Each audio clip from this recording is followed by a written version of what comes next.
Good morning everyone, আমি অস্মিতা। আমার ছোট্ট নীরে তোমাদের সকলকে স্বাগত।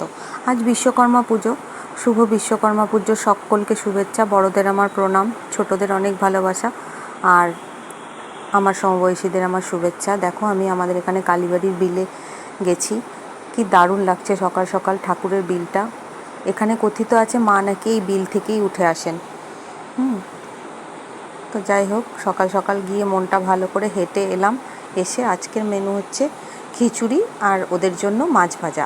আমি খাবো না, মাছ খাবো না, ওরাই খাবে। দুদিন খুব বৃষ্টি হলো, বৃষ্টির পর আজকে বেশ ঝকঝকে আকাশটা, পুজো পুজো একটা ব্যাপার। দেখো, আমাদের কাঁঠাল গাছটা ভীষণ হাওয়া দেয় এই সময়টা। আমি তো জানোই, আমি বলি যে এখানটা একটু বসি, আমার মনটা ভালো করি, তারপর আমি যাই। দেখো, বসিয়ে দিয়েছি চাল আর ডাল সেদ্ধ। চাল ডাল সেদ্ধ হয়ে গেলে আমি 5টা কাঁচা লঙ্কা ওর মধ্যে দিয়ে দিয়েছি নুন আর হলুদ। এটা আস্তে আস্তে ফুটতে থাক।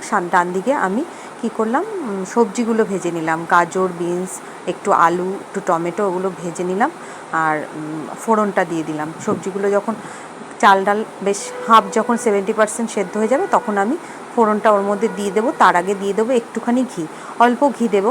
তার কারণ কি, ঘি আমরা দুজনা একটু কমই খাই, কেন কি প্রেশার আছে আমাদের। এই দেখো, বাদিকে হচ্ছে আর ডান দিকে সবজি ভাজা হচ্ছে। দিয়ে ওটা যখন হয়ে যাবে 70% মতো, সবজিগুলো না আমি ওর মধ্যে না মিশিয়ে দেবো। এই দেখো, আমার রান্নাঘর খুব একটা ভালো না, রান্নাঘরটা। তারপর আমি সবজিগুলো এরপর মিশিয়ে দেবো।